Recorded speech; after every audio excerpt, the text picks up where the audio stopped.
ערב טוב. דיברו איתכם עד עכשיו על בניית קהילה ותרבות וחינוך. אני אדבר איתכם על לבנות את הבית הפרטי שלכם. אני אעביר המצגת שנשלחה אליכם, אני אעביר אותה, התבקשתי להעביר אותה בקצרה כדי להשאיר כמה שיותר זמן לשאלות.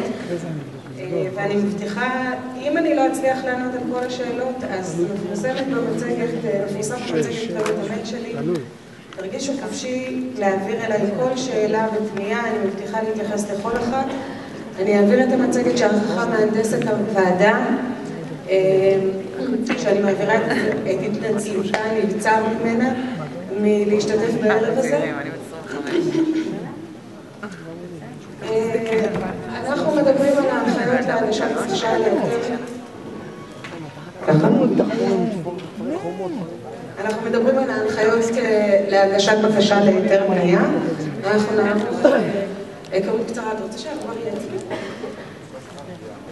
הנה חברה שלך, שפיתרת אותך. מה? חברה שלך. נערוך היכרות קצרה עם חברי הוועדה.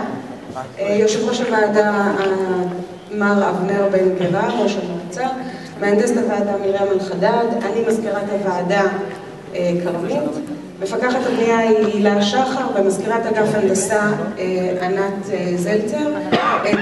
את הפגישה הראשונה שלכם עם המועצה בכלל תעשו עם הוועדה לתכנון ובנייה.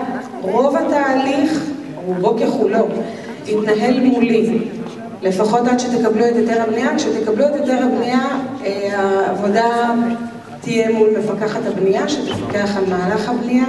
טופס 4, כשתסיימו לבנות, יהיה הליך משותף מולי ומול הילה. ההדמיה של היישוב כרמית.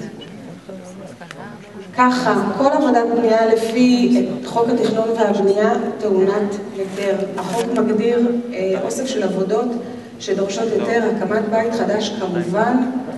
החוק מחייב על בקשה, שהבקשה תוגש על ידי איש מקצוע שמוסמך לזה, אני מיד אגיע.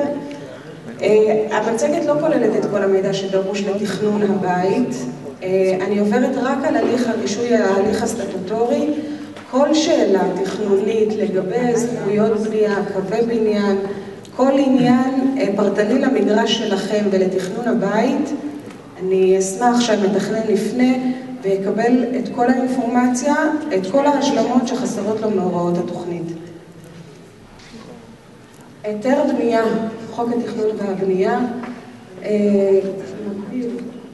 מגדיר שהקמת בית חדש, בניין חדש, מחייב היתר. המהות של ההיתר הוא רישיון שהוועדה נותנת לביצוע העבודה, וכולל בין היתר תוכניות, מפת מדידה, מפת התמצאות, הפרטים של המתכננים, של המבקש. הגשת הבקשה. הגשת הבקשה, במקרה של בית פרטי, שזה מה שמעניין אתכם, תעשה על ידי הנדסאי, מהנדס, אדריכלות או בניין. במקרה של בית פרטי, כל אחד מהמפורטים יכולים להגיש את הבקשה. אתם מבקשים לבנות את הבית, אבל מי שעורך את הבקשה הוא בעל מקצוע. ההגשה הראשונה, תנאי הסף, שאיתם אני אתחיל את הבדיקה של הבקשה. זה הבקשה נקראת גרמושקה, זה דף ארוך מאוד שכולל את כל הפרטים והסרטוטים והתוכניות של הבית שאתם מבקשים לבנות, בעותק אחד חתום. כשאתם חתומים, המתכנן שלכם חתום, המתכנן זה האדריכל או ההנדסאי אדריכלות שתכנן לכם את הבית, והקונסטרוקטור שמתכנן את הקונסטרוקציה. בבקשה להיתר צריך לכלול את המפה הידועה לשמצה, המפה למשתכן. אני תכף אדבר גם עליה. אני מבקשת לקבל את ההגשה בקובץ PDF. אני שואפת לייצר איזשהו ארכיב ממוחשב ולתייק גם את הבקשה שלכם. אישור עדכני על רישום הזכויות בנכס. אחרי שחתמתם את ההסכם במנהל, אתם נדרשים לעשות רישום בטאבו. את הנסח טאבו אחרי שתשלימו את הליך הרישוי. אני צריכה איזושהי הוכחת בעלות שיש לכם זכויות במגרש. את התוכנית, את העותק האחד הזה שאני מקבלת, אני מבקשת לאשר כבר בהגה, צילום תעודת זהות שלכם, צילום רישיון בתוקף של המתכננים, ופיקדון. פיקדון בשווי, בהערכה של 20% מהערכת האגרה. אנחנו תכף נדבר על סעיפי האגרה, ושם אני אסביר מאיפה נגזרים ה-20%. תוכנית תיאום מערכות, המפל המשתכן. המפל המשתכן נגזרת מהנספח פיתוח, חלק ממסמכי התוכנית. כשאני אומרת תוכנית, אני מתכוונת לתב"ע של כרמית. יש לתב"ע של כרמית הוראות מפורטות, ובין היתר, בין המסמכים של התוכנית, יש גם נספח פיתוח. המעמד של נספח הפיתוח הוא מחייב. ההוראות והמסמכים של התב"ע הם בגדר חוק, אז בתוקף של חוק. החוק התכנון והבנייה תמיד מפנה לתוכנית החלה. זאת התוכנית החלה. וההוראות וההנחיות שיש בנספח הפיתוח מחייבות אתכם בדיוק כמו אותנו לעמוד בחוק. ככה צריכה להיראות המפה שלכם. המפה צריכה לכלול צריכה להכיל את מיקום החנייה, את קווי הבניין, את אורך הקירות, את גובה הקירות, את מיקום הפילרים בשער הכניסה, את תכנון הפילרים. אני חושבת שברוב המפות שיש לכם היום, שקיבלתם מהמינהל עם חתימת ההסכם, זה לא נראה ככה, זה לא מפורט ברמה כזאת. ולכן אתם מחכים למפה מתוקנת.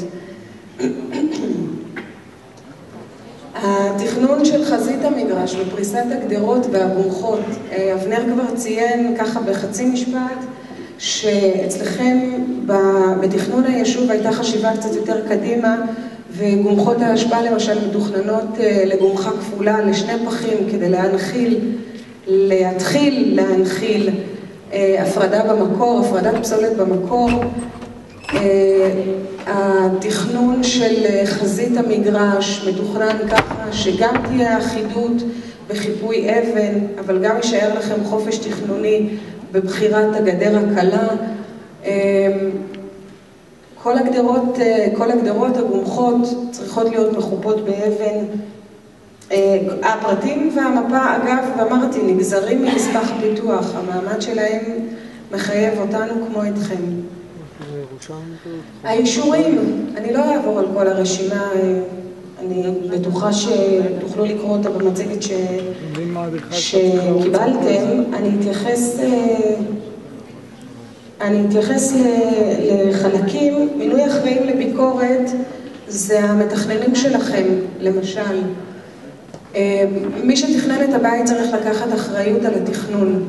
אתם ממנים את הקונסטרוקטור לעשות ביקורת על הביצוע של השלד, אתם ממנים את האדריכל לעשות ביקורת, לעשות פיקוח עליון על הביצוע האדריכלי, כך שכשתגיעו לטופס 4 והבית לא בוצע בדיוק לפי התכנון, יהיה לנו את מי להאשים, או לחילופין למי לפנות. הסכם התקשרות עם אתר פסולת מורשה דודאים, זה אתר הפסולת הקרוב. אתם בהחלט רשאים, אם יש לכם כסף עודף להשקיע בשינוע של פסולת, לבחור בכל אתר פסולת אחר. אישור לתשלום אגרות בנייה והיטלים, זאת הדרישה האחרונה שנדרשת להיתר. אנחנו תכף נדבר על אגרות והיטלים, אבל זאת הדרישה האחרונה שנדרשת להיתר אחרי שסיימנו כבר את כל התהליך. מהסיבה הפשוטה שהם מתעדכנים לפי מדד. אגרות והיטלים. אגרות והיטלים נגבים מתוקף שני חוקים. חוק התכנון והבנייה נותן לנו בבנייה של בית פרטי נותן לנו שני סעיפי חיוב, אגרת בנייה והקמת גדר. היטלים נוספים שמחושבים באגרת הבנייה בסך הכל בסוף ההליך הזה של הרישוי הם היטלי הנחת צנרת וחיבור לצנרת מים. אמרתי, חישוב האגרות צמוד מדד, אז זאת הדרישה האחרונה להיתר. שלבי הטיפול בבקשה. אני מקבלת את העותק הראשון הזה שהגשתם, ובודקת אותו, ואז יש שני ערוצים במקביל. אני מעבירה את ההערות שלי לתוכנית, למתכנן בדרך כלל, אני מעבירה גם אליכם מותק. בבדיקה הראשונה אני מעבירה גם את גילאי הרכישות, שזה אוסף האישורים שראינו בשקף הקודם. אחרי שהמתכנן תיקן ואתם העברתם את כל האישורים הנדרשים, או לפחות את רוב האישורים הנדרשים, הבקשה נכנסת לדיון בוועדה. אם מדובר בבקשה שתואמת את הוראות התב"ע, תואמת את הוראות התוכנית, אז היא עוברת דיון בוועדת רשות רישוי. זו ועדה שמורכבת מהמהנדסת ויושב ראש המועצה, והיא מאושרת או נדחית. כמובן שאתם מקבלים את החלטת הוועדה באופן רשמי במכתב. אם זו בקשה שמבקשת איזשהן הקלות בהוראות התוכנית, אמרנו שהוראות התוכנית הן חלק מהחוק, והחוק מאפשר לוועדה המקומית, מסמכויות הוועדה המקומית, לאשר איזשהן הקלות בהוראות התוכנית. בין היתר 10% בקווי בניין, ניוד שטחים בין המפלסים, שטחי שירות, שטחים עיקריים. אם זו בקשה שכוללת הקלות, אז נדרש הליך קצת יותר מורכב של פרסום הבקשה שלכם למתנגדים פוטנציאליים, ורק אחרי סיום הליך הפרסום הבקשה תיכנס לוועדה. הליך הפרסום הוא למשך 14 יום. הבקשה תיכנס לדיון בוועדה, ועדה קצת יותר מורחבת שכוללת חברי ועדה שהם חברי מועצה, ושוב תאושר או תידחה. גם את החלטת הוועדה הזאת תקבלו. הפקת היתר בנייה. יופק היתר בנייה. על ההיתר בנייה חותמים ראש המועצה ומהנדסת הוועדה. במקרה של בקשה שכוללת הקלות, אם יוגשו התנגדויות שידונו בדיון בוועדה לאישור התוכנית, יקבלו הודעה גם המתנגדים על החלטת הוועדה, וההיתר יופק רק 30 יום אחרי החלטת הוועדה. סיימתם את הליך הראשון וקיבלתם את ההיתר ביד. ההיתר כולל דף היתר ותוכנית חתומה. כל הדף הארוך מאוד, תוכנית חתומה. עכשיו אתם מתחילים לבנות. מה התנאים שאתם צריכים לעמוד בהם כדי לממש את ההיתר? אז ככה, יש פה כמה תנאים שאני רוצה להתייחס לכמה מהם במיוחד. סידורי בטיחות, כמובן, כל אתר בנייה, גם אם זה רק בית פרטי שיושב על חצי דונם, חייב להיות מגודר. מעבר לכל סידורי הבטיחות שחייב לדאוג להם הקבלן בתוך האתר, אתם גם מחויבים לדאוג, אתם צריכים להתייחס לבנייה במגרש הפרטי שלכם כאילו אתם כבר בונים במקום מיושב. זה נכון שכל היישוב הוא אתר בנייה היום, אבל אתם בונים במגרש הפרטי שלכם וככה מתייחסים אליו. זה נכון גם לגבי חפירות. את עודפי האפר, חפירות מחוץ למגרש, כל עבודה שמתנהלת מחוץ למגרש היא רק באישור. אתם עושים את כל העבודות בתוך המגרש כשהמגרש מגודר מתחילת העבודה. הצבת מכולה לטיפול בפסולת, מיום שהתחלתם לעבוד. תמיד יש עודפי אפר, עודפי חומרי בנייה, זה המקום. אישור מודד. ברגע שקיבלתם את היתר הבנייה, אתם לא מזיזים אבן במגרש לפני שמודד נכנס אליו וסימן איפה צריך לעמוד הבית. הוא מסמן את גבולות המגרש, את קווי הבניין ואת מיקום היסודות לפני שעושים חפירה. לפני שעושים חפירה, אנחנו מבקשים בוועדה לקבל את אישור המודד שאכן בוצע כזה סימון. חיבור חשמל. חיבור חשמל למהלך הבנייה, אתם מקבלים, אני מעבירה לחברת חשמל יחד עם ההיתר, טופס 2, ומולם מתבצע חיבור החשמל למהלך הבנייה. עמדתם בכל התנאים והתחלתם לבנות וסיימתם לבנות בשעה טובה כשתגיעו לזה, ואתם רוצים לאכלס את הבית. לפני האכלוס, האישור לאכלוס הוא טופס 4. וגם בטופס 4 אתם צריכים להשלים את הליך הרישוי. הבקשה לטופס 4 מתאפשרת אחרי מתבצעים שוב שני מסלולים, אחד ברמת הביצוע ואחד ברמת האישורים. התנאים שמופיעים פה הם יותר ברמת הביצוע, ביצוע הבנייה בהתאם להיתר, התקנת כלים סניטריים ברמת השימוש, אי אפשר לגור בבית שאין בו עדיין כיור ואסלה. התקנת מעקות בטיחות, חלק מהפיקוח שתעשה הילה בסוף הבנייה היא לוודא שהבניין ראוי למגורים ברמת בטיחות. התקנת אמצעי מיגון באישור, יתבטא באישור הג"א, ניקוי קווי ביוב, פינוי פסולת, השלמת עבודות פיתוח. עבודות פיתוח הכוונה היא רק בתוך המגרש שלכם. יעשה בביקורת על ידי כמה מחלקות במועצה. זהו, זה השקף האחרון. האישורים הנדרשים לחיבור תשתיות, חיבור תשתיות משמעו טופס 4. זה מה זה מיותר? אתה לא רוצה. כמעט כל האישורים שהצגתם כבקשה להיתר, ההתקשרות עם מעבדה וההתקשרות עם אתר פסולת והמדידה שערכת, סימון המודד, כמעט כל האישורים אתם צריכים פידבק לסוף הבנייה. אם נערכה ביקורת, אז צריך הצהרה שנערכה ביקורת על ידי מי שמיניתם. פעם אחת מיניתם, פעם אחת הוא מצהיר שהוא אכן ערך. עשיתם התקשרות עם אתר פסולת פעם ראשונה, פעם שנייה אתר הפסולת מצהיר שאכן מתמנה פסולת. כיבוי אש, נתנו את האישור לתוכנית, הם ייתנו גם את האישור לביצוע, ככה גם הג"א, נתנו את האישור לתוכנית, ייתנו גם את האישור לביצוע. זה הערוץ השני, בפעם הראשונה המפקחת ומחלקות המועצה יעשו ביקורת במגרש לוודא שהכל תקיל ובוצע הנדרש.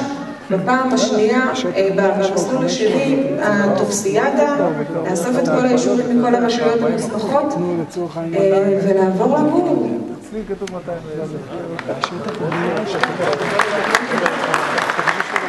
זהו, מה, בקטנה?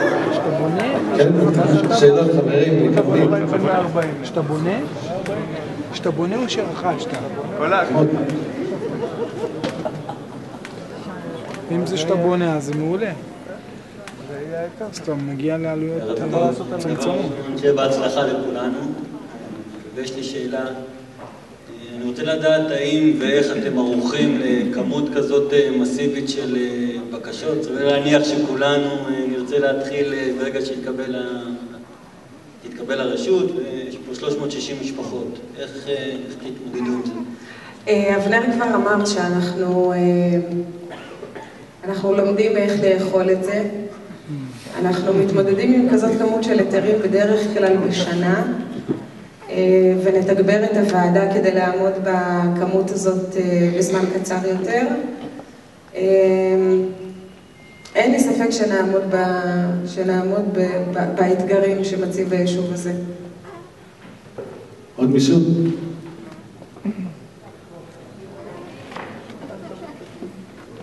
אין לו ספק, נראה לי הספק פה הוא כבד. ערב טוב, שמי נדב, ואני רוצה לדעת מה הלוח זמנים, מתי בעצם אני יכול להתחיל לעבוד מולכם? עד כמה שאני מבינה את ההליך, ברגע שתקבלו את המפה המתוקנת, יניב יתקן אותי אם אני טועה, ברגע שתקבלו את המפה המתוקנת, את המפה למשתכן, אני חושבת שכבר אפשר להגיש בקשות להיתר. כן, יש לנו כמה פינות אחרונות לתפור.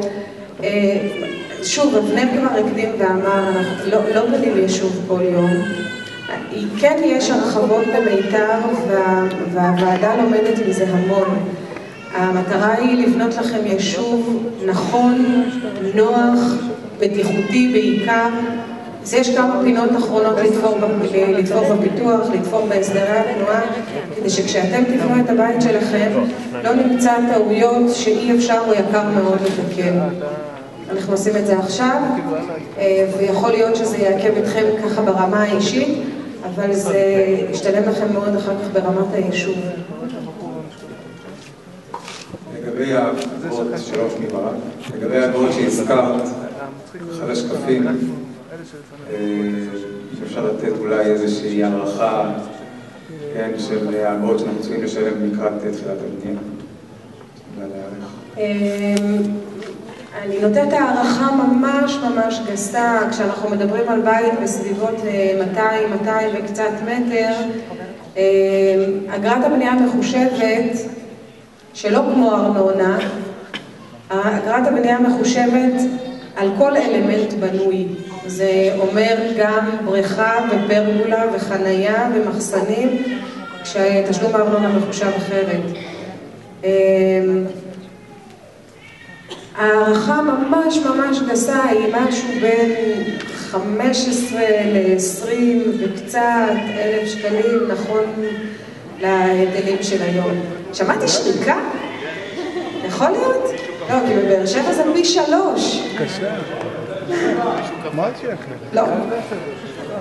תחשוב שכל מה שאתה מתכנן על הנייר, גם אם אתה לא מתכוון לבנות, אתה משלם עליו. 10,000 שקל אגרת בנייה. אגרת בנייה, רק אגרת בנייה. אני מדברת על אגרות והיטלים וכולל הכל.